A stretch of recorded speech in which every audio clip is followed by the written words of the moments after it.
Assalamualaikum warahmatullahi wabarakatuh. Eh,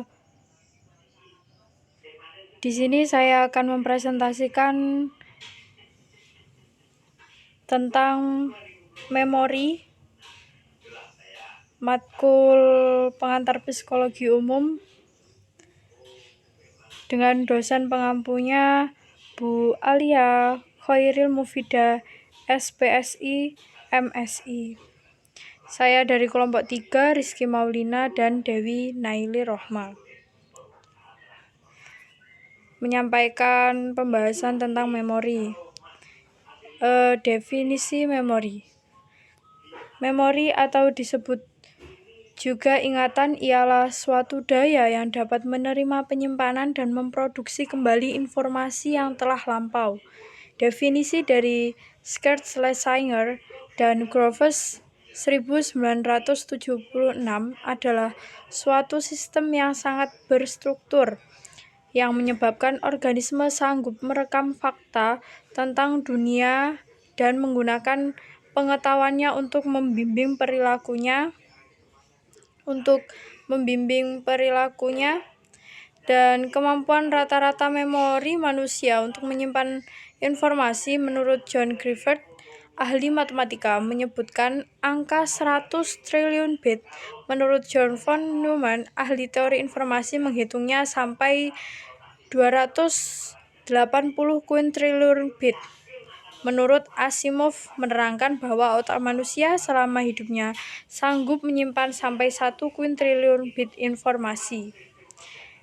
Dan selanjutnya, ini adalah tahapan memori. Tahapan memori, secara singkat, memori memiliki 3 tahap proses, yaitu perekaman, penyimpanan, dan pemanggilan kembali. Dan yang ini perekaman. Perekaman biasa disebut dengan encoding, adalah pencatatan informasi melalui reseptor indera dan siktif saraf internal, di mana dalam tahap ini pesan yang diperoleh dari gejala fisik mengalami transformasi menjadi semacam kode yang diterima. Dan yang kedua, penyimpanan atau yang biasa disebut storage adalah menentukan berapa lama informasi itu berada beserta kita, dalam bentuk apa, di mana penyimpanan bisa aktif atau pasif. Kita menyimpan secara aktif bila kita menambahkan informasi tambahan. Kita menyimpan informasi yang tidak lengkap dengan informasi kita sendiri. Inilah yang menyebabkan desas-desus menyebar lebih banyak dari volume asal. Mungkin secara pasif terjadi tanpa penambahan.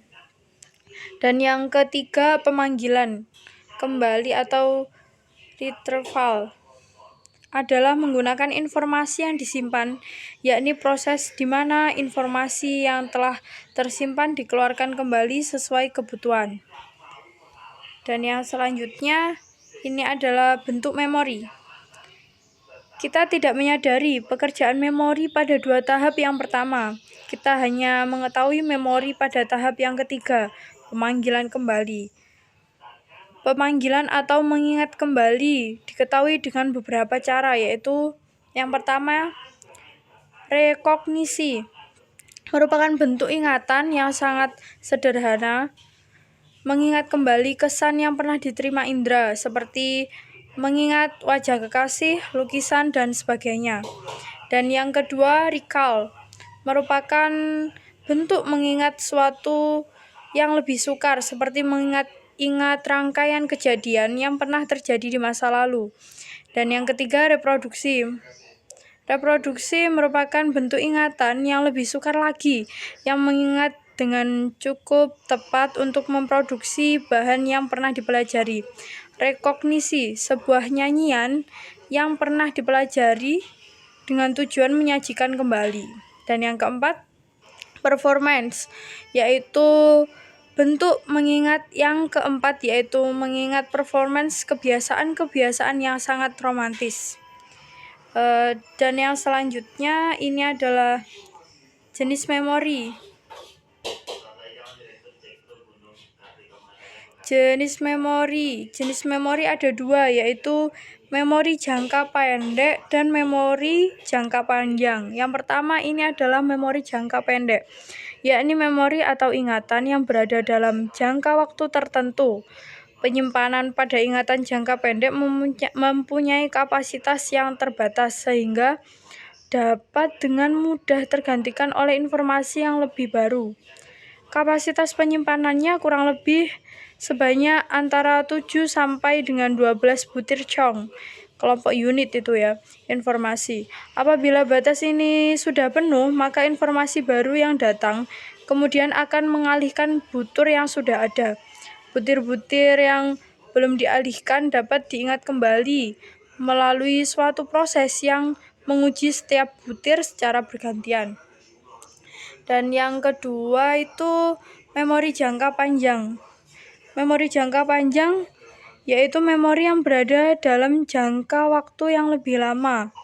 Kelemahan ingatan sering terjadi pada ingatan jangka panjang ini, dan biasanya terjadi karena kegagalan pengingatan kembali. Sedangkan proses ingatan jangka panjang mulai ketika chunking atau pengelompokan informasi menjadi unit-unit, lalu informasi itu dicoding ulang, record, menjadi unit-unit yang besar dan bermakna, sehingga informasi itu disimpan dalam ingatan jangka pendek untuk kemudian diolah dan disusun maknanya menjadi informasi ada dalam ingatan jangka panjang. Makin banyak seseorang merinci makna sebuah informasi, maka makin banyak ingatan yang ia miliki.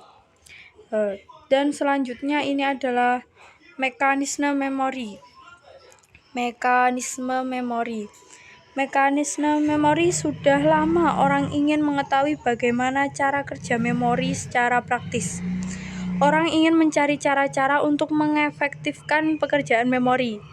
Bukankah bila memori kita handal, kita dapat menggunakan sebagai arsip yang murah, praktis, efisien, dan portable, mudah dibawa. Tetapi memori kita tidak berfungsi dengan baik, yaitu salah satunya kita sering lupa.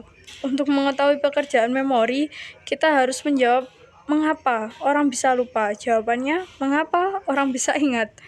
Ada 3 teori yang menjelaskan tentang memori: teori Aus, teori intervensi, dan teori pengolahan informasi. Berikut materinya tentang beberapa teori tentang memori.